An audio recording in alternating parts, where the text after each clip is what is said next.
A very good afternoon my dear students of class 11 commerce. आज मैं आपके लिए बहुत सारे स्कूल में एग्जाम्स हो गए हैं, कुछ स्कूल में शायद बचे हों, तो आज मैं आपके लिए बीएसटी के मैंने पहले भी वीडियोस डाले हुए हैं, लेकिन उसमें वीडियो जो पर लेसन वाइज है, आज मैं वन शॉट वीडियोस लेकर आया हूँ पार्ट बी का। जो पार्ट बी है, आपके एनुअल एग्जाम में लगभग 50 मार्क्स के क्वेश्चंस वहीं से आएंगे। 40 टू 50 मार्क्स के क्वेश्चन पार्ट बी में आएंगे, जिसमें हमको 4 लेसन पे सबसे ज्यादा फोकस करना है। पार्ट बी का source of business finance, internal business, international business, और एक और है 8 लेसन जिसका नाम है आपका स्मॉल बिजनेस। तो ये 4 लेसन में सबसे ज्यादा क्वेश्चंस आएंगे। मैं इसमें सिलेक्टेड चीजें आपको कराऊंगा, आपको उन्हीं को प्रिपेयर करके जाना है। आपने हमारे इकोनॉमिक्स का वन शॉट वीडियो देखा है, जिसमें जो हमने पढ़ाया उन 2 से ढाई घंटों में वन शॉट में, आप किसी भी सीबीएसई स्कूल से हो, पूरा का पूरा वहीं से आया है। तो बीएसटी भी आप इसी तरह से करें। सबसे पहला जो हमें पढ़ना है, ओनर्स फंड और बोरोड फंड का डिफरेंस। ओनर्स फंड और बोरोड फंड का डिफरेंस। अब बच्चों, अगर फीचर्स बोलेगा तो क्योंकि हम डिफरेंस पढ़ ले रहे हैं ओनर्स और बोरोड फंड का, और एग्जाम में आ गया ओनर्स फंड का फीचर, तो हम ओनर फंड को लिख देंगे। बोरोड फंड का फीचर आ गया तो उसको लिख देंगे, और डिफरेंस आ गया तो हम तो ये पढ़ ही रहे हैं। तो डिफरेंस पढ़ लोगे तो सब कुछ उसमें कवर हो जाएगा। तो ओनर्स फंड और बोरोड फंड में difference. Owner's fund permanent capital, आपका खुद का पैसा है। बोरोड फंड टेम्पोररी, आपको आज नहीं तो कल बोरोड फंड को वापस करना पड़ेगा। Owners fund less risky, borrowed fund more risky. कैसे? मान लीजिए मैंने बिजनेस में 100 रुपए लगाया, मेरा पैसा डूब गया, लेकिन वो 100 रुपए मैंने उधार में लेके लगाया, तो बिजनेस भी डूब गया 100 रुपए, और जिससे मैंने उधार लिया था मुझे उसे भी वापस करना पड़ेगा, तो डबल रिस्क। तो owners fund is less risky, borrowed fund is more risky. Owner's fund में, वन सेकेंड,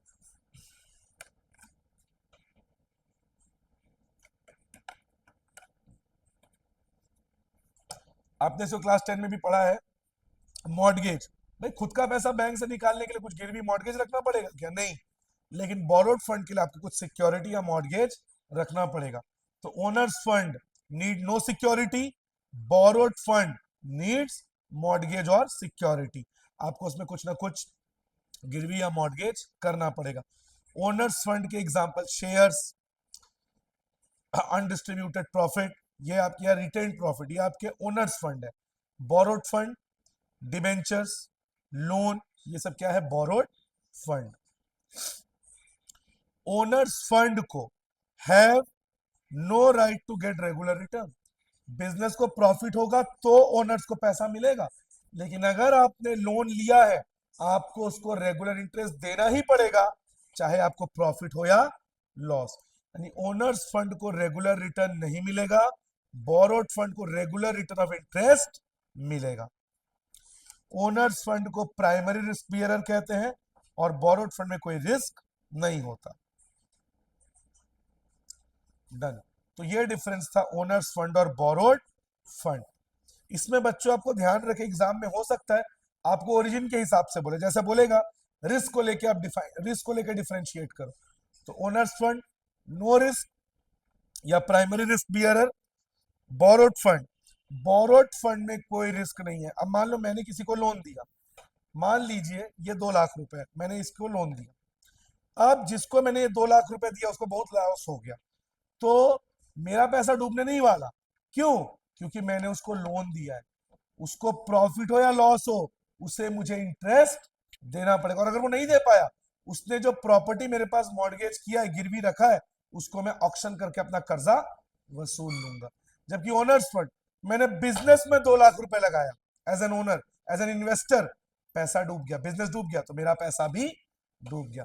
तो owners fund is primary risk bearer, borrowed fund में जनरली रिस्क नहीं होता। Right to return, owners fund को regular return का right नहीं है। Profit होगा तो रिटर्न मिलेगा, नहीं तो नहीं मिलेगा। पर बोरोड फंड में मुझे हर महीने का इंटरेस्ट मिलेगा। कंट्रोल, ओनर्स फंड के पास वोटिंग राइट होता है, वो बिजनेस को कंट्रोल करते हैं। बोरोड फंड, बोरोड फंड वालों के पास कोई वोटिंग राइट नहीं होता। वो लोन जरूर देते हैं, पर बिजनेस को कैसे कंट्रोल करता है ये वो नहीं बताते।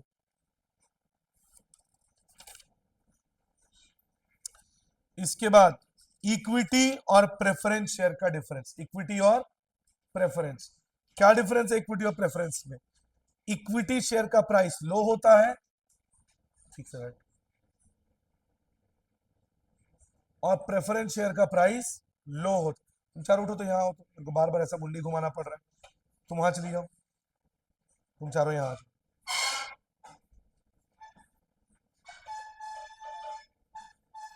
बस इधर मत बैठना, सेकंड या थर्ड पे छोड़ो, इस पोर्शन को खाली छोड़ दो।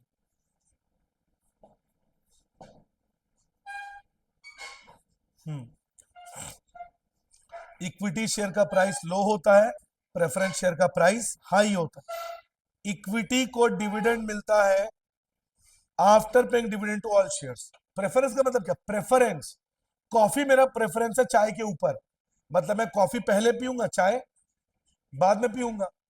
इक्विटी और प्रेफरेंस शेयर में भी यही फर्क है, इक्विटी को डिविडेंड बाद में मिलेगा, प्रेफरेंस शेयर को डिविडेंड पहले, तभी तो नाम है प्रेफरेंस। तो equity share will get dividend at last, preference share will get dividend at first. Equity share holders को वोटिंग राइट मिलता है, प्रेफरेंस शेयर होल्डर्स को वोटिंग राइट नहीं मिलता। इक्विटी शेयर होल्डर्स में पैसा कौन लगाता है? बोल्ड इन्वेस्टर्स, जो आर या पार का खेल खेलते हैं, कमाऊंगा तो 100 रुपए, नहीं कमाऊंगा तो 0। तो equity share holders, who are equity share holders? Bold investors. And preference share holders, middle class investors, की भले 2 रुपए मिले लेकिन हर महीने मिले। इक्विटी के जो डिविडेंड है वो फ्लक्चुएट होते रहते हैं, कंपनी को ज्यादा प्रॉफिट होगा तो उनको डिविडेंड भी ज्यादा मिलेगा, पर प्रेफरेंस का डिविडेंड फिक्स होता है। इक्विटी शेयर्स को कभी भी कंपनी के वर्किंग पीरियड के दौरान आप रिडीम नहीं कर सकते, लेकिन प्रेफरेंस शेयर को आप रिडीम कर सकते हो। मतलब इक्विटी में अगर आपने पैसा लगाया है तो कंपनी के काम करने के दौरान आपको पे बैक, आपको डिविडेंड मिलेगा पर वो पे बैक नहीं होगा। प्रेफरेंस को आप पे बैक कर सकते हैं। और क्या डिफरेंस लिख सकते हैं इक्विटी और प्रेफरेंस में? Equity is more risky, preference is, अगर मैं इसमें इस कंपनी में लगा रहा हूं 5 रुपए, मेरे को मिलेगा तो 5, नहीं मिलेगा तो 0। इक्विटी रिस्की है ना, मिला तो गया, नहीं मिला तो कुछ भी नहीं मिला। प्रेफरेंस मेरे को 50 पैसे मिलेगा पर हर महीने मिलेगा, तो वो तो कम रिस्की है ना। तो ये डिफरेंस है इक्विटी और प्रेफरेंस में। अब तुम्हारे क्वेश्चन में केस स्टडी को कैसे बना के पूछेगा? एक कंपनी का कैश फ्लो बहुत अच्छा है, मतलब उस कंपनी का बहुत सारा कैश है, तो वो किसके लिए जाएगा? लोन के लिए, इक्विटी के लिए, प्रेफरेंस के लिए? वो लोन के लिए जाएगा। रीजन, उसके पास कैश फंड बहुत है, इसका मतलब वो हर महीने लोन का इंटरेस्ट पे कर सकता है। लेकिन उसका कैश फ्लो खराब है, अच्छा कैश नहीं है उसके पास, तो क्या वो हर महीने का इंटरेस्ट दे पाएगा? तो उसे किसके लिए जाना चाहिए? इक्विटी शेयर और प्रेफरेंस शेयर के लिए। रिटेन्ड अर्निंग का क्या फायदा है? फीचर्स ऑफ रिटेन्ड अर्निंग, मैं कहा गया, इधर से टिक कर रहा था ये। अगला है इक्विटी और प्रेफरेंस शेयर का डिफरेंस तो हो गया। अगर प्रेफरेंस पढ़ा रहा हूं तो मैं फीचर भी पढ़ा दे रहा हूं, अगर फीचर बोलेगा तो किसी एक का लिखना, डिफरेंस बोलेगा दोनों का लिखना। Retained earning, what is retained earning? The profit which is brought back in the business, जिस प्रॉफिट को अपने बिजनेस में लगा के रखा उसको बिजनेस के बाहर एक्सटेंड। जैसे मान लो ये मेरी कंपनी है, मेरे को 10 करोड़ का प्रॉफिट हुआ, मैंने कंपनी को आगे बढ़ाने के लिए उस पैसे को यूज नहीं किया, एक और ब्रांच खोल दिया तो पैसा यूज हो गया, पर मैंने ब्रांच नहीं खोला, मैंने उस पैसे को डिविडेंड बांट दिया शेयर होल्डर्स में, बाकी पैसा खुद के पास रख लिया।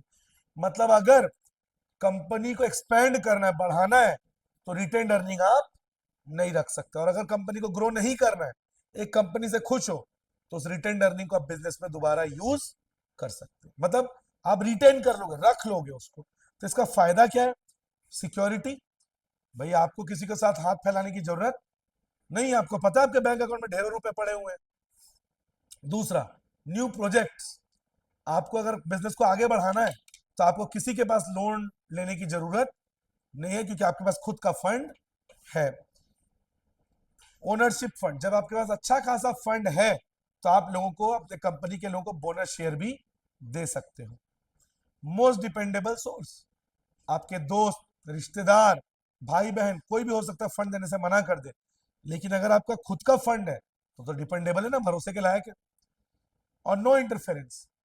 तुम्हारा पैसा, तुम्हारा बिजनेस, तुम्हारी मर्जी, तुम्हारे बिजनेस में कोई इंटरफेयर नहीं कर सकता। अगर तुम्हारे कंपनी में शेयर होल्डर्स ने पैसा लगाया है तो बोल सकते हो ये मत करो वो मत करो, लेकिन तुम्हारी खुद का पैसा है, रिटेन्ड अर्निंग, तुमने खुद वो पैसे कमा के बिजनेस में लगा रहे हैं, तो क्या तुम्हारे उसके कंपनी के चलाने के ऊपर कोई इंटरफेयर कर सकता है?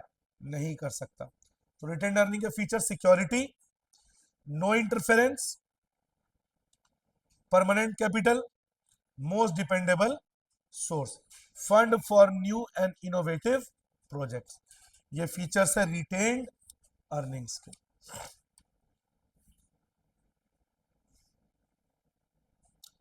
यहां पर उससे रिलेटेड केस स्टडी पूछा है। अंशुमन की कंपनी बहुत पॉपुलर है, बहुत अच्छा रेपुटेशन है, उसके पास बहुत सारा रिजर्व है, 5 साल से उसने बहुत रिजर्व बना के रखा है। अब उसने डिसाइड किया बैंगलोर और मुंबई में अपना नया ब्रांच खोलेगा, बिजनेस को एक्सपेंड करेगा, तो कौन सा फाइनेंस उसके लिए सुटेबल है? Retained earnings. क्यों? उसके पास पहले से ही बहुत सारा फंड है। ABC company is not having good liquidity. ABC company का लिक्विडिटी अच्छा नहीं, लिक्विडिटी मतलब उसके पास कैश का पोजीशन अच्छा नहीं है, ये इंटरेस्ट पटा नहीं सकता, तो क्या ये लोन के लिए जाएगा? कैश क्रंच है, लोन के लिए किसके लिए जाएगा? इक्विटी।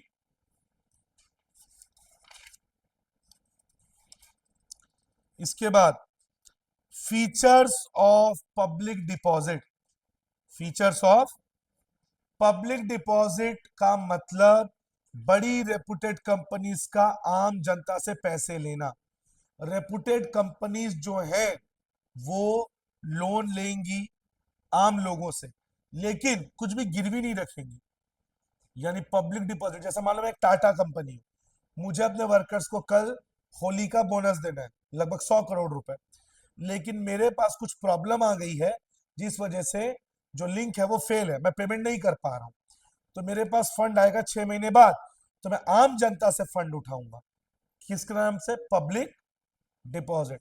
लेकिन मैं टाटा हूं, रेपुटेड कंपनी हूं, मेरे ऊपर लोगों का भरोसा है, तो मैं भाग के नहीं जाऊंगा। लेकिन कोई नई कंपनी पे लोग पैसा लगाएंगे क्या? तो कोई भी नई कंपनी पब्लिक डिपॉजिट में पैसा इशू नहीं कर सकती। कौन उठा सकती है? Reputed company. और इसके लिए कंपनी को क्या चाहिए होता है? वर्किंग, वही मैंने बताया, सैलरी देना, रॉ मटेरियल उठाना, टाइम पीरियड 6 महीने से 3 साल। मतलब अगर आम जनता ने पब्लिक डिपॉजिट में पैसा दिया है तो कितने महीने के लिए? 6 महीने से 3 साल। और मान लो आम जनता ने मुझे 100 करोड़ दिया, तो जब मैं वापस करूंगा क्या 100 करोड़ वापस करूंगा? कुछ इंटरेस्ट भी तो वापस करूंगा। और प्रॉफिट का 10% रखना पड़ेगा अलग से। कंपनी को अपने प्रॉफिट का कितना परसेंट अलग से रखना पड़ेगा? 10%। क्यों? ताकि जो पब्लिक डिपॉजिट है उसका इंटरेस्ट पे किया जा सके। पब्लिक डिपॉजिट में आप कम खर्चे में अच्छा खासा पैसा उठा सकते हो, पर ज्यादा नहीं, 25%। कंपनी अपने कैपिटल का कितना परसेंट उठा सकती है? अगर कंपनी का कैपिटल 1,000 करोड़ है तो उसका 25% कितना होगा? 250 करोड़। तो मैं पब्लिक डिपॉजिट से कितना उठा सकता हूं? 250 करोड़। तो पब्लिक डिपॉजिट के features: fund for working capital, कितना परसेंट उठा सकते हैं? रिजर्व कैपिटल का 25%, आपके कैपिटल का 25%। इसका टाइम पीरियड 6 महीने से 3 साल। इसके लिए रेपुटेड कंपनी ही इशू कर सकती है। और प्रॉफिट का कितना परसेंट अलग से रखना पड़ता है? 10%, पब्लिक डिपॉजिट को रीपे करने के लिए। दे तो उठा दे, कैमरा मत ये करना। अब शेयर और डिबेंचर में डिफरेंस, अगला।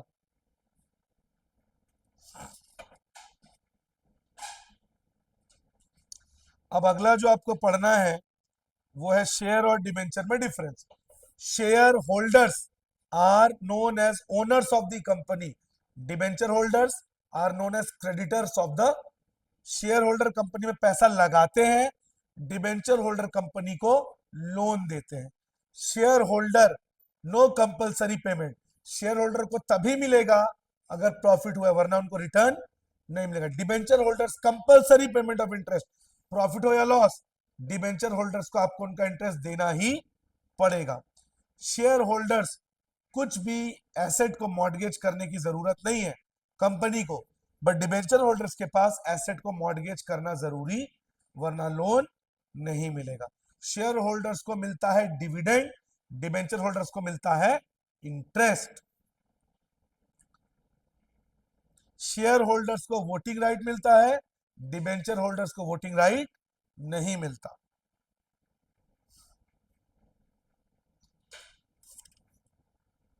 शेयर में रिस्क होता है, अब पैसा लगाए कंपनी डूब गया, आपका पैसा भी डूब गया, पर डिबेंचर होल्डर में नो रिस्क, बिकॉज प्रॉफिट या लॉस आपको इंटरेस्ट देना ही पड़ेगा। तो ये डिफरेंस है शेयर और डिबेंचर में।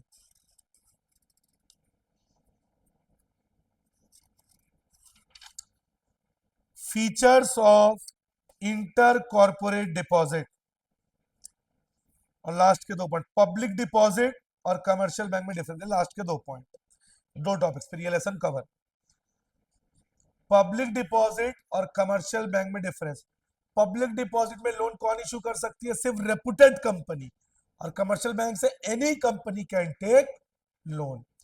पब्लिक डिपॉजिट में रूल किसका चलता है? Company act 2013। और कमर्शियल बैंक किसके अंडर में काम करते हैं? RBI, reserve bank of. Public deposit किसके अंडर में होता है? Company act 2013। और जितने भी कमर्शियल बैंक है वो किसके एक्ट के अंडर में आते हैं? Reserve bank of India. Public deposit का इंटरेस्ट रेट लो होता है, कमर्शियल बैंक का इंटरेस्ट रेट हाई होता है। पब्लिक डिपॉजिट 6 महीने से 3 साल, और बैंक डिपॉजिट, बैंक लोन 15 साल, 20 साल, 5 साल।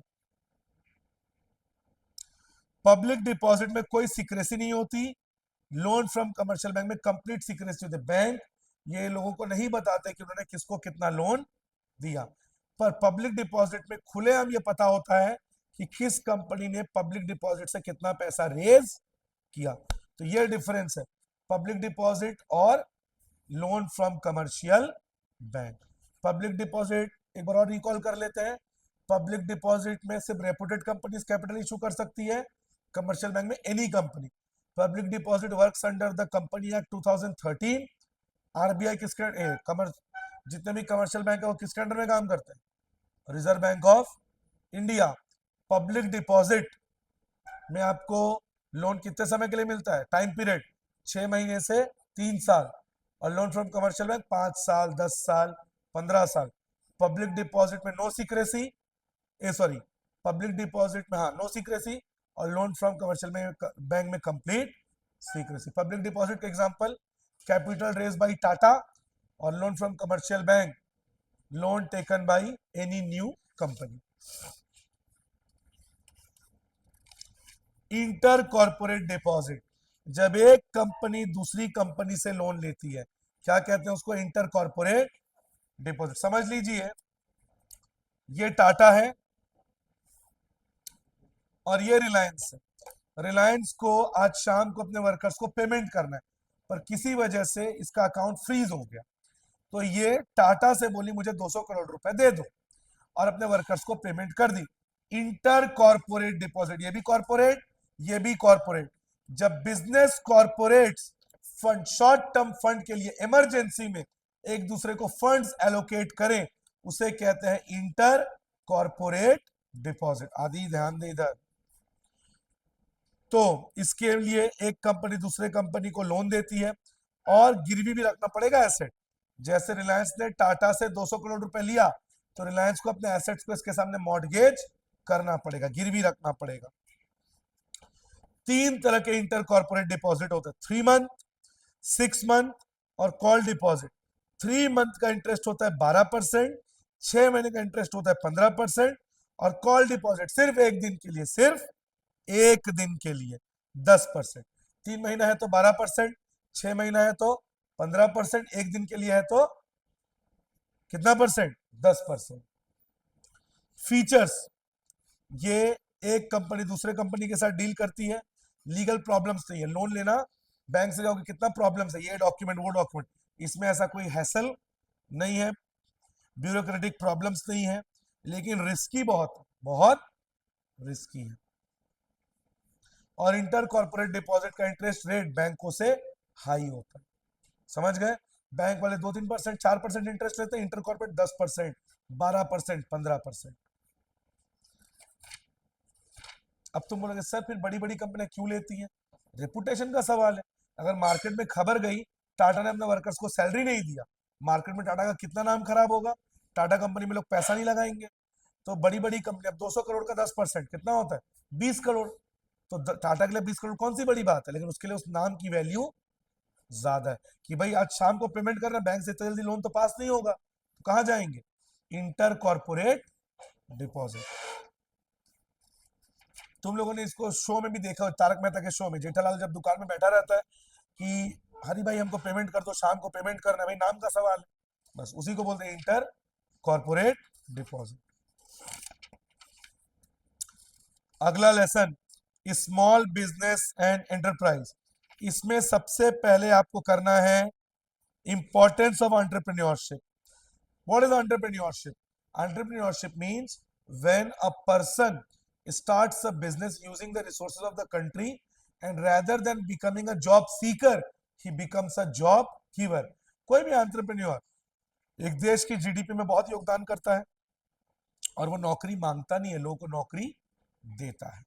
तो कोई भी एंटरप्रेन्योरशिप बिजनेस के लिए क्यों, किसी कंट्री के लिए क्यों जरूरी? आज दुनिया में नंबर 1 जीडीपी किसका? अमेरिका। कारण क्या है उसका? दुनिया में सबसे ज्यादा एंटरप्रेन्योर्स कहां में है? अमेरिका में। दुनिया भर को वो प्रोडक्ट सप्लाई कर रहे हैं, दुनिया भर से पैसा उनके देश में आ रहा है। अगर Facebook, Meta, Insta, Snap, Levi's, Dell ये सब भारत की कंपनियां होती तो जो पैसा भारत से ड्रेन आउट होकर बाहर जा रहा है वो पैसा भारत में आता। तो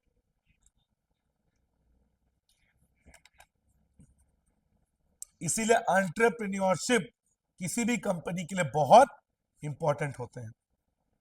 सबसे बड़ा life line of a nation, किसी भी कंट्री के जीडीपी को बढ़ाने में एंटरप्रेन्योर्स का कंट्रीब्यूशन सबसे ज्यादा होता है। मुझे आज भी याद है, आपने 9th में अगर पढ़ा हो, जो चैप्टर था नाजिज्म, हिटलर का, जिसमें हिटलर ने अपने देश की इकोनॉमी को बूस्ट करने के लिए जो लोगों की वॉक्स वॉगन पीपल्स कार को लॉन्च किया था। आज भी जर्मनी की वो company leading car producer company है। तो सोचिए जर्मनी की इकोनॉमी को उसने कितना आगे बढ़ाया।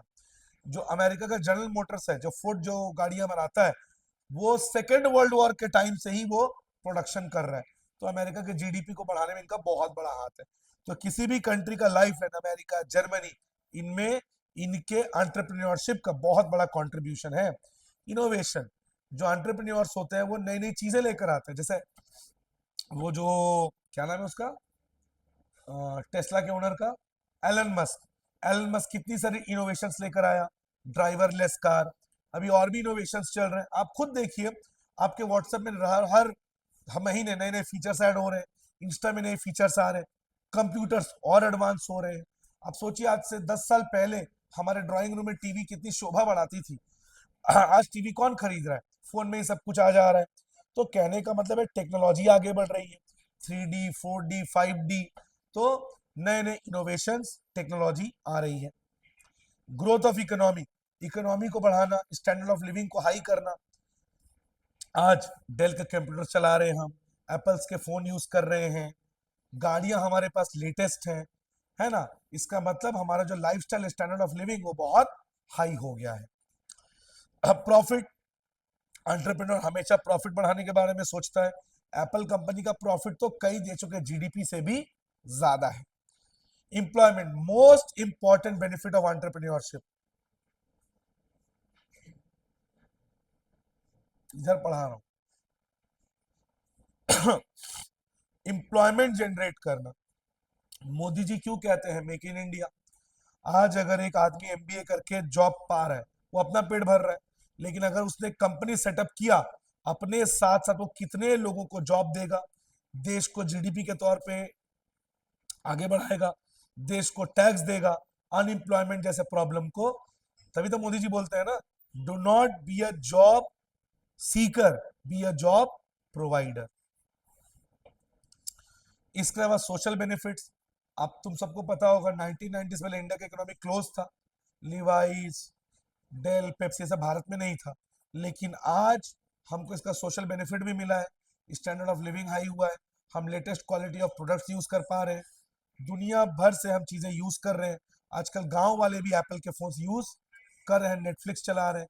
तो कहने का मतलब है सोशल टैबूज भी है, बहुत सारे सोशल लॉसेस भी हैं, लेकिन कुछ प्रॉफिट्स भी हैं। तो क्या बेनिफिट है एंटरप्रेन्योरशिप का? Number one, lifeline of the nation, provides employment, boost up the economy of the country, high standard of living, increased profits, provides employment. ये सब इंपॉर्टेंस है एंटरप्रेन्योरशिप का। इसके बाद आपको पढ़ना है प्रोसेस ऑफ एंटरप्रेन्योरशिप। मान लीजिए आज मुझे एक एंटरप्रेन्योर बनना है, आज मुझे एक बिजनेसमैन, जैसे आप लोग कॉमर्स के बच्चे हो, मैं तो यही कहूंगा आप लोग भी जॉब ना करें, आप लोग भी अपना कोई बिजनेस सेटअप करें। तो अगर आप कल को एक बिजनेस सेटअप करना चाहते हो, ठीक से बैठने बोला हूँ, क्लास में बैठे अपने ड्राइंग रूम में नहीं। तो सबसे पहले मुझे ये देखना पड़ेगा मेरा इंटरेस्ट किस चीज में। मान लीजिए मैं बचपन से, मेरे पिताजी मेरे दादाजी सबके कपड़ों का बिजनेस, और मैं कपड़ों के बारे में सब कुछ जानता हूँ, कपड़े कहाँ से सस्ते आएंगे, कपड़े कहाँ से अच्छी क्वालिटी आएगी, कस्टमर्स कैसे होंगे। तो मेरा जो इंटरेस्ट फील्ड है वो कपड़ों में है, तो मैं टेक्सटाइल में जाऊंगा। अगर बचपन से ही मुझे कुकिंग करने का इंटरेस्ट रहा है तो मैं रेस्टोरेंट और हॉस्पिटैलिटी बिजनेस में जाऊंगा। अगर बचपन से ही मेरे को केमिस्ट्री में, दवाइयों में इंटरेस्ट है तो मैं फार्मास्यूटिकल में जाऊंगा। तो नंबर वन पे आपको देखना पड़ेगा सेल्फ डिस्कवरी, आप किस फील्ड में इंटरेस्टेड है। You have to find out what is your level of interest. Number two, identifying opportunity. एक बार डिसाइड किया कि मैं कपड़ों का बिजनेस खोलूंगा तो मुझे देखना पड़ेगा कितने मौके हैं। जैसे पूरे भारत में सबसे शानदार अच्छी क्वालिटी के कपड़े दिल्ली से आते हैं, जो कि सस्ते भी होते हैं, अच्छी क्वालिटी के भी होते हैं। अगर मेरे को स्पोर्ट्स इक्विपमेंट लेना है तो मैं कहाँ जाऊंगा? पंजाब के जालंधर जाऊंगा। तो इसका मतलब एक बार जब मैंने डिस्कवर कर लिया कि मुझे करना क्या है, मेरे को डायमंड का बिजनेस करना है, कहाँ जाऊंगा? गुजरात। पूरे भारत का डायमंड बिजनेस कहाँ ऑर्केस्ट्रेटेड है, कहाँ कंसंट्रेटेड है? गुजरात में। तो सबसे पहले मैं पता करूंगा मेरा इंटरेस्ट किस फील्ड में, उसके बाद उस चीजों के अपॉर्चुनिटीज पता करूंगा कि क्या क्या अपॉर्चुनिटीज है, क्या क्या थ्रेट्स है। फिर आइडियाज, उसके बाद मैं आइडियाज को लाऊंगा, ब्रेन स्टॉर्मिंग बोलते हैं इसको। ये देखूंगा, इसको अगर मैं आपको प्रॉपर वर्ड बोलूं, इसको बोलते हैं लॉजिस्टिक्स। अब ये लॉजिस्टिक्स क्या होता है? आप एक दुकान खोल के बैठ गए, अब उस दुकान में रॉ मटेरियल आएगा, वर्कर्स आएंगे, माल कहां से उठाओगे? माल को फैक्ट्री से आपके कोरबा तक लाने का ट्रांसपोर्टेशन कॉस्ट है, कमीशन आपको देना पड़ेगा, इन सब के कैलकुलेशन लॉजिस्टिक्स बोलते हैं। तो अब आप क्या निकालोगे? लॉजिस्टिक्स। कि आपका लॉजिस्टिक्स क्या बैठेगा, कितने खर्चे होंगे, कितने इनकम होगा, कितना कमीशन जाएगा, कितना गवर्नमेंट को टैक्स जाएगा, इन सब को बैठ के आप कैलकुलेट करोगे। फोर्थ, इसके बाद आप प्लानिंग करोगे।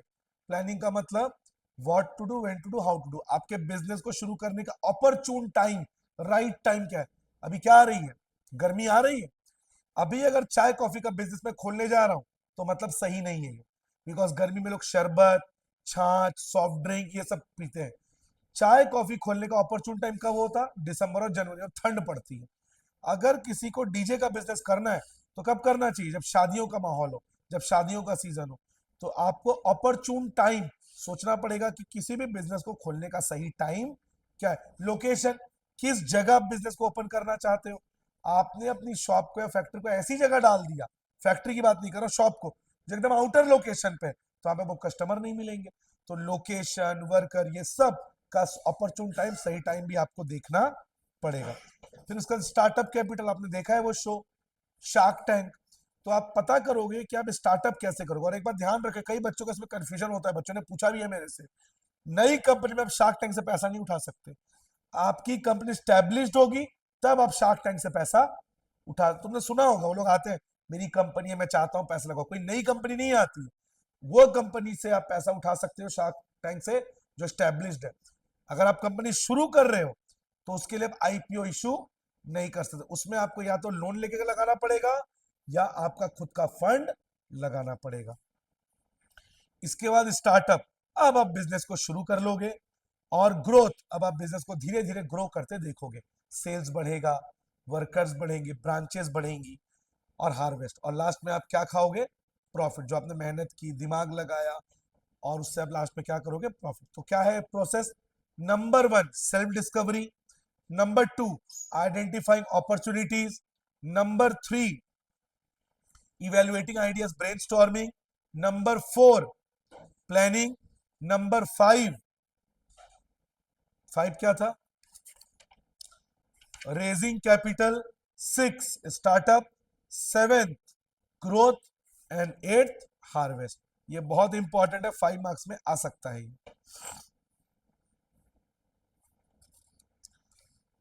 इसके बाद जो हमारे पास फंडिंग ऑप्शन है, उसमें हर फंडिंग ऑप्शन को नहीं पढ़ना है, एक पढ़ना है क्राउड फंडिंग, टिक कर लीजिए, एंजल इन्वेस्टमेंट, एनबीएफसी और वेंचर कैपिटल, चार आपको पढ़ना है। ठीक है, crowd funding, angel investment, venture capital और एनबीएफसी। ये क्या ऑप्शन है, ये वो ऑप्शन है जो आपके बिजनेस में पैसा लगाएंगे, मतलब बिजनेस को फंड करने के ऑप्शंस। पहला है क्राउड फंडिंग। आज के समय में कैपिटल रेस करना बहुत इजी है। अगर आपके पास एक अच्छा आइडिया है, आप सोशल मीडिया बहुत बड़ा पावर है। आज लोगों के पास पैसे कमाने के जो अपॉर्चुनिटी है, आज से 20 साल पहले नहीं था। मतलब आज अगर आपको पैसे कमाने, बिजनेस को स्टार्ट करना है, आज के जैसा गोल्डन अपॉर्चुनिटी लोगों के पास कभी भी नहीं था।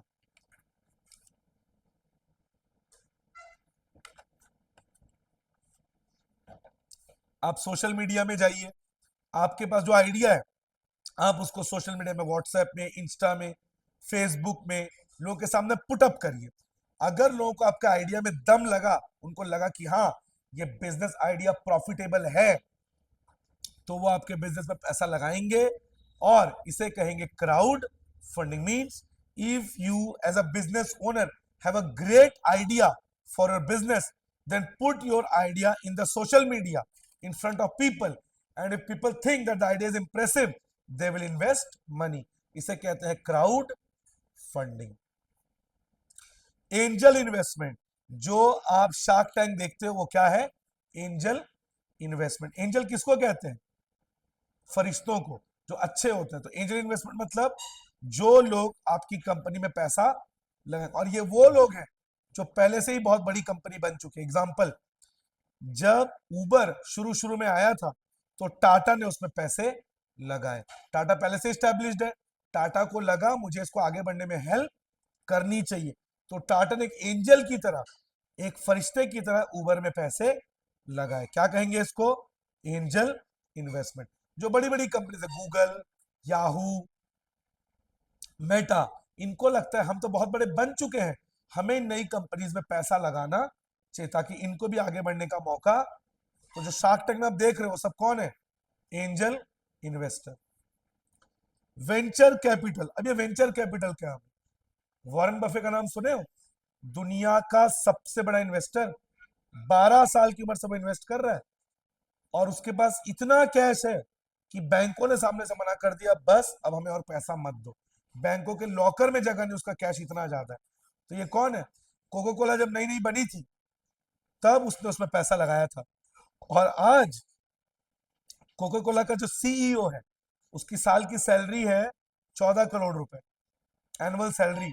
और डिविडेंड के तौर पे वॉरेन बफे को हर साल कितना करोड़ रुपए मिलता है, 130 करोड़। तो वॉरेन बफे कौन है, वेंचर कैपिटलिस्ट। ये वो बड़ी कंपनियां हैं जिनका काम है, और उसकी कंपनी का नाम क्या है, बर्कशायर हैथवे। वॉरेन बफे की कंपनी बर्कशायर हैथवे, इनका काम है बड़ी बड़ी कंपनी, इनका काम है पैसा लगाना। वेंचर कैपिटलिस्ट जिनका काम ही है कंपनीज में पैसा लगाना, और जब उनकी आईपीओ आती है तो वो हट जाते हैं। मैं समझो, जैसे मैं मान लो वेंचर कैपिटलिस्ट हूँ, मैंने इसी कंपनी में 100 करोड़ लगा दिया, कंपनी आगे बढ़ी, मेरे को डिविडेंड मिला।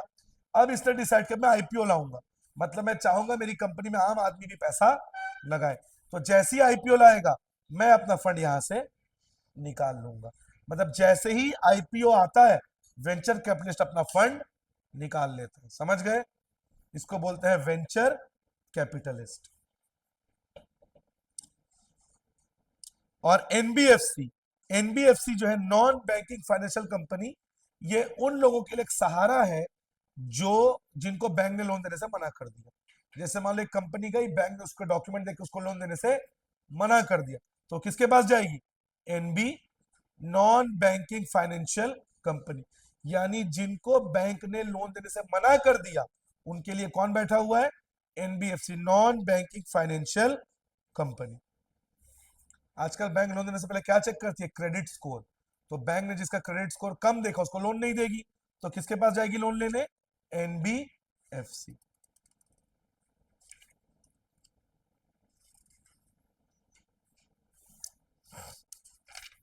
इसके बाद पढ़ना है role of small business in development of India. ये दोनों पढ़ना पड़ेगा ना? वैसे मैं बताऊं दोनों में सेम ही है, एक को पढ़ लो हो जाएगा। बच्चों ध्यान दीजिए, role of small business in economic social development of India या role of small business in rural India, दोनों के पॉइंट सिमिलर है। कोई भी एक कर लो, जो भी पूछेगा उसमें लिख देना। समझ गए? तो मेन क्वेश्चन क्या है? Role of small business in India. जो छोटे बिजनेस होते हैं, जैसे बास्केट वीविंग, कारपेट मेकिंग, चटाई बनाना, वीव करना, सिलाई कढ़ाई करना, पोल्ट्री फार्मिंग, जो खास करके गांव में होते हैं, तो इनका भारत के डेवलपमेंट में क्या रोल है? नंबर वन, एम्प्लॉयमेंट, सबसे बड़ा योगदान एम्प्लॉयमेंट देना। आज गांव में एक पोल्ट्री फार्म खुला, कितने लोगों को एम्प्लॉयमेंट उससे मिलेगा? गांव में डेयरी फार्मिंग खुला, गांव में एक बास्केट वीविंग फैक्ट्री है, टोकरी ओकरी बनाने की, तो उसमें कई लोगों को क्या मिलेगा? एम्प्लॉयमेंट। तो पहला बेनिफिट क्या है? क्या प्रोवाइड करता है ये लोगों को? एम्प्लॉयमेंट।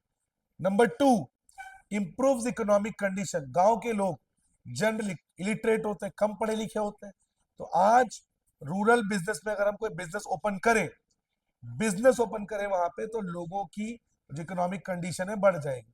मान लो एक परिवार है छोटा सा, माता पिता और उसका एक बच्चा, दोनों दिहाड़ी मजदूर है, डेली वेज लेबर है। अब पैसे जमा करके 2 साल बाद उन्हें घर के पास एक छोटा सा पोल्ट्री फार्मिंग और डेयरी फार्मिंग खोल दिया, तो बताइए पहले वो ज्यादा कमाएंगे कि अब ज्यादा कमाएंगे? अब ज्यादा कमाएंगे, उनका इकोनॉमिक कंडीशन इंप्रूव होगा।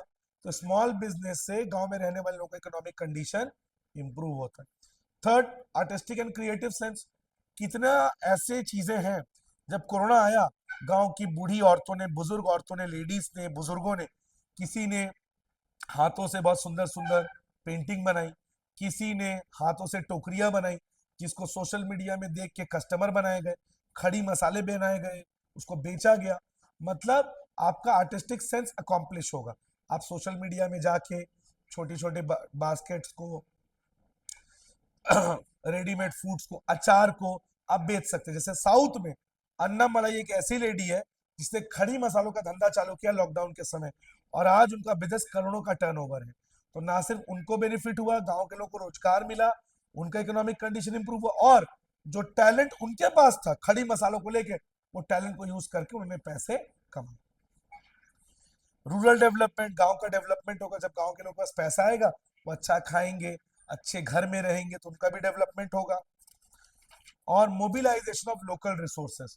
जो लोकल रिसोर्सेज हैं, जैसे गांव में जो स्मॉल स्केल फैक्ट्रीज हैं, वो यूज नहीं हो पाती। मान लें गांव में एक खाली जमीन है, पर वहां पे कुछ काम नहीं हो रहा, तो वो जमीन तो बेकार पड़ी है, पर उसी जमीन में एक छोटी सी फैक्ट्री डाल दी है, तो वो जमीन यूज हो जाएगा। तो ये बेनिफिट है स्मॉल बिजनेस का, किसमें? Rural India. एक और पॉइंट डाल सकते हो, लो कॉस्ट प्रोडक्शन। दिल्ली में फैक्ट्री डालो, पर यूनिट बिजली 11 रुपए पड़ेगी, किसी गांव में फैक्ट्री डालो, पर यूनिट बिजली 3 रुपए पड़ेगी। तो इसका मतलब गांव में फैक्ट्री डालोगे तो उसका प्रोडक्शन कॉस्ट कम हो जाएगा। तो ये सारे बेनिफिट्स हैं role of small business in rural India.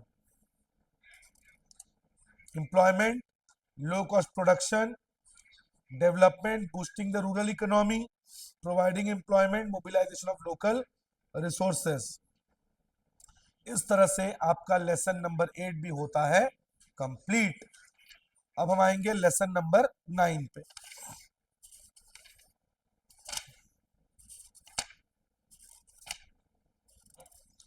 Internal trade. थोड़ा सा पॉज कर दो, पॉज करना, स्टॉप मत करना, पॉज करने बोला।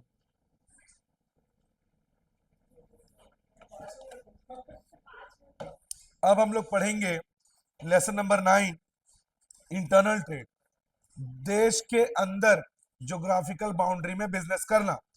इंटरनल ट्रेड के क्या फीचर्स होंगे, कुछ बताइए।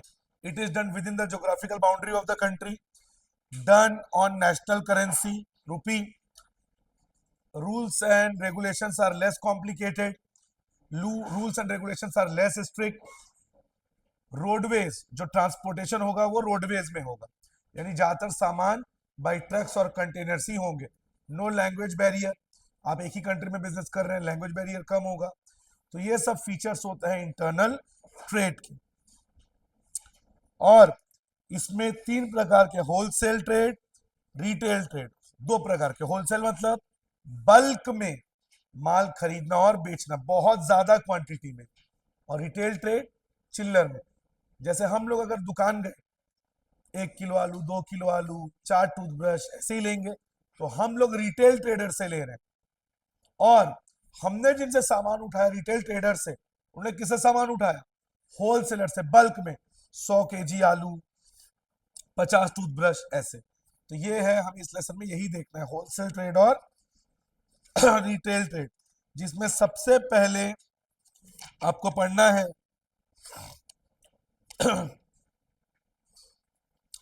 होलसेल ट्रेड के फीचर्स। होलसेल ट्रेड फीचर्स क्या है, इसके फीचर्स, ये प्रोड्यूसर रिटेलर के बीच का लिंक है। प्रोड्यूसर से माल उठाता है, रिटेलर को माल बेचता है। होलसेलर बल्क में माल रखता है, लार्ज क्वांटिटी। होलसेलर जनरली एक ही टाइप का माल रखता है, अगर आलू है तो सिर्फ आलू का होलसेलर है ना, प्याज है तो सिर्फ प्याज का होलसेलर। होलसेलर के पास बहुत कैपिटल होता है, बिकॉज उसको बहुत सारा स्टॉक मेंटेन करना पड़ता है। होलसेलर प्रोड्यूसर को एडवांस देता है और रिटेलर को क्रेडिट में माल दे देता है। यानी अगर होलसेलर को प्रोड्यूसर से माल उठाना है तो उसको एडवांस में पेमेंट कर देगा, और रिटेलर से कहेगा माल ले जाओ, जब तुम्हारी बिक्री हो जाएगी तब मेरे को पेमेंट आके देना। होलसेलर का प्रॉफिट मार्जिन लो होता है। तो ये था होलसेलर के फीचर्स। अब features of retail trade. Retail trade जिसको हम आम बोलचाल में हम कहते हैं राशन दुकान, जहां से हम अपने सामान लेते हैं, daily needs store. Retailer last chain होता है, लिंक, पूरे चेन का लास्ट लिंक, बिकॉज कस्टमर वहीं से सामान उठाता है। रिटेलर कस्टमर को डायरेक्टली सामान बेचता है। रिटेलर क्रेडिट फैसिलिटी देता है। Retailer home door step facility भी देता है, मतलब रिटेलर घर तक सामान छोड़ के भी आता है। रिटेलर कहाँ लोकेटेड होता है, रेसिडेंशियल एरियाज के आसपास। रात को 10 बजे मैगी खानी है तो मार्केट थोड़ी जाएंगे उतना दूर। तो रिटेल जो ट्रेड होते हैं ये जनरली रिटेल शॉप्स पास में होते हैं, रेसिडेंशियल एरिया के पास में। रिटेल बहुत सारी वैरायटी रखता है, आपको ब्रश, टूथपेस्ट, आपको copy, pencil, book, cold drinks, बहुत सारी वैरायटी आपको मिलेगी। और रिटेल ट्रेड का जनरली अपने कस्टमर्स के साथ पर्सनल रिलेशन होता है। और रिटेलर किसके किसके बीच का लिंक है, होलसेलर से माल लेके किसको बेचता है, कस्टमर को। तो होलसेलर किसका बीच का लिंक था, प्रोड्यूसर और रिटेलर का। रिटेलर किसके बीच का लिंक है, होलसेलर और कस्टमर का। Retailer service to consumer. Retailer, अगला टॉपिक, रिटेलर कंज्यूमर को क्या क्या सर्विस देता है। पहला, रेगुलर अवेलेबिलिटी ऑफ प्रोडक्ट्स, भाई कस्टमर को लगातार इनके यहां से सामान मिलता है। वाइड सिलेक्शन, इनके पास बहुत बड़ी रेंज होती है। न्यू प्रोडक्ट्स इंफॉर्मेशन, इनके पास प्रोडक्ट की इंफॉर्मेशन भी होती है। जैसे मान लीजिए आप एक कस्टमर है, आप राशन दुकान में गए और आप हमेशा गुड डे का बिस्किट लेते हैं। इस बार आपने पूछा भैया इस बार कोई बढ़िया सा और बिस्किट आया है क्या गुड डे के अलावा, तो क्योंकि वो सीधे होलसेलर से माल उठाता तो बताएगा हाँ भैया इस बार एक बढ़िया सा कुकी बिस्किट आया है, आप इन कुकीज को ले जाइए, बच्चे आपके बहुत पसंद करेंगे। आपने नोटिस भी किया होगा जब हम घर के लिए राशन लेने जाते हैं तो जो रिटेलर्स होते हैं बताते हैं कि भैया इस बार ये वाला मिक्सचर ले जाइए, भैया इस बार ये वाला वॉशिंग पाउडर ले जाइए। तो ये कस्टमर्स को इंफॉर्मेशन देते हैं। डेमोन्स्ट्रेशन, कई बार जो कस्टमर्स होते हैं उनको प्रोडक्ट के बारे में तो पता नहीं होता, तो रिटेलर उनको प्रोडक्ट के बारे में बताता भी है कि प्रोडक्ट को यूज कैसे करना है। होम डिलीवरी पहले ही बता चुका हूं, रिटेलर होम सर्विस भी देता है। और क्रेडिट, जनरली रिटेलर से लोग राशन उधार में लेते हैं और महीने के एंड में, महीने के शुरू में जाके पेमेंट करते हैं।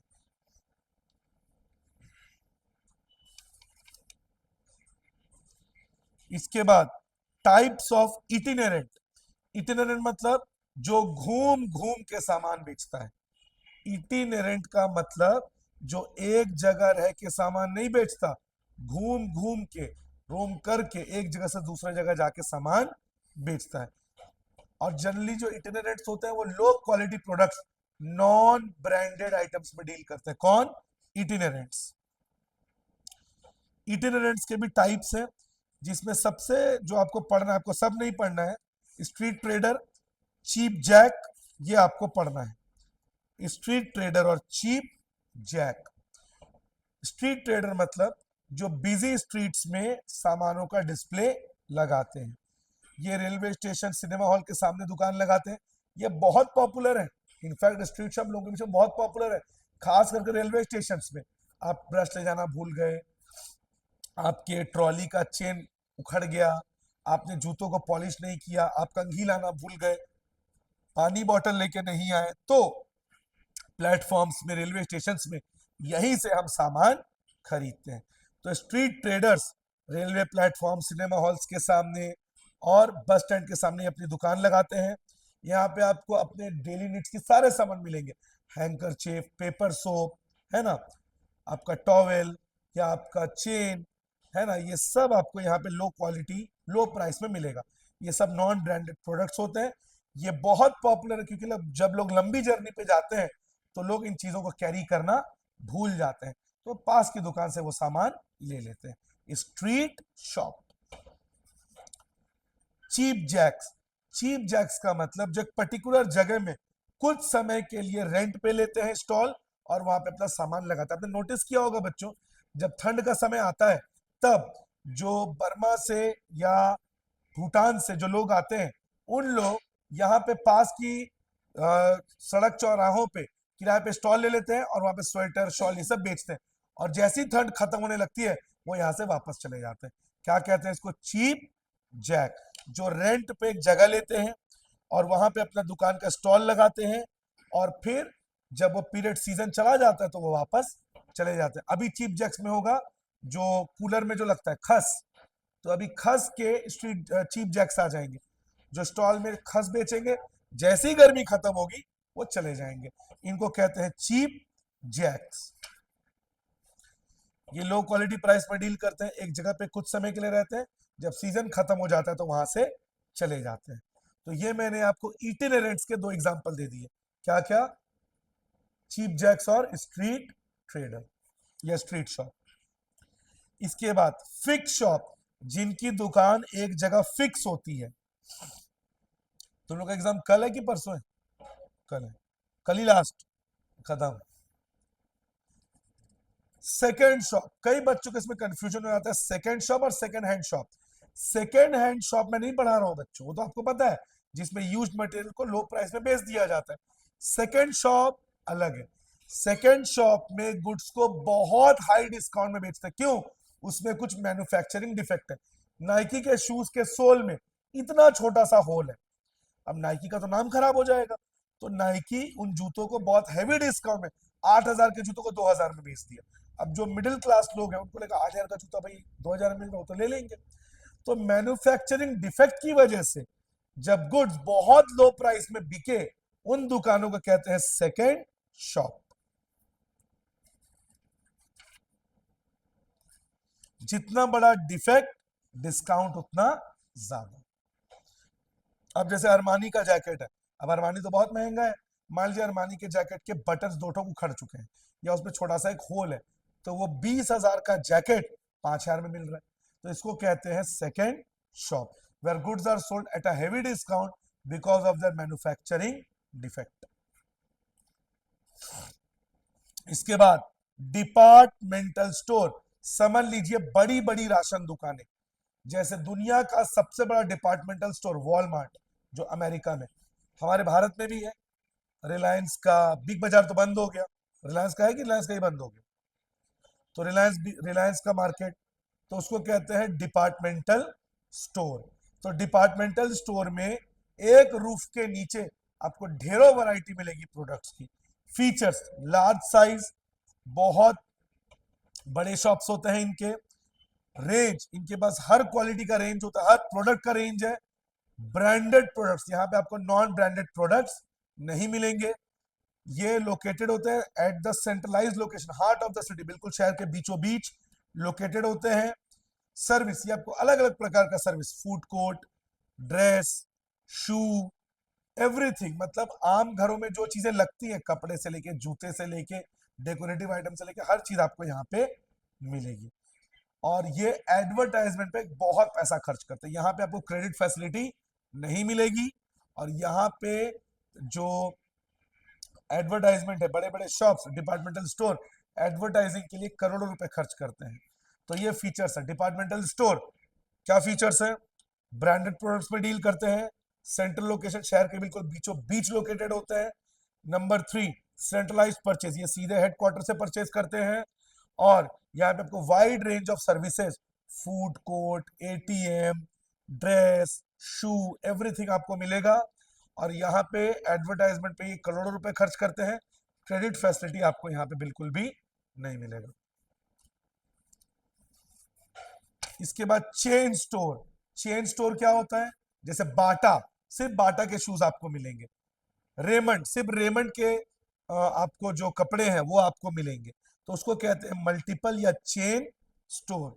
डोमिनोज पिज्जा को भी इसके अंदर बोल सकते हैं चेन स्टोर, जहां पे आपको सिर्फ डोमिनोज के पिज्जा और उसके प्रोडक्ट्स मिलेंगे। फीचर्स, लार्ज साइज, बहुत बड़े शॉप्स होते हैं। ये एक ही टाइप का प्रोडक्ट बेचते हैं, या तो जूते बेचेंगे, कपड़े है तो सिर्फ कपड़े बेचेंगे, है ना। सेंट्रलाइज परचेज, ये सीधे हेडक्वार्टर से परचेज करते हैं। क्वालिटी, चेन स्टोर के सामान की क्वालिटी बहुत हाई स्टैंडर्ड की होती है। क्रेडिट फैसिलिटी नहीं देंगे। और इनका प्राइस सेम है। बाटा का जूता आप कोलकाता से खरीदो, बाटा का जूता मुंबई से खरीदो, प्राइस विल बी सेम। और यहाँ पे क्रेडिट फैसिलिटी आपको नहीं मिलेगा, पहले ही बता चुका हूं। जीएसटी क्या आ रहा है कि नहीं आ रहा? पूछे नहीं सारा से, पॉज कर और पूछ उससे जीएसटी आ रहा है कि नहीं। तो ये बच्चों मैंने आपको 3 लेसन करवा दिया आज। Lesson number 7, lesson number 8, lesson number 9। बाकी के जो लेसन है वो मैं आपको कल की वीडियो में बताऊंगा। चैनल को सब्सक्राइब करें, चैनल को ग्रो करने में हमारी हेल्प करें। 12 में भी हम आपके साथ बने रहेंगे। All the very best, have a good day.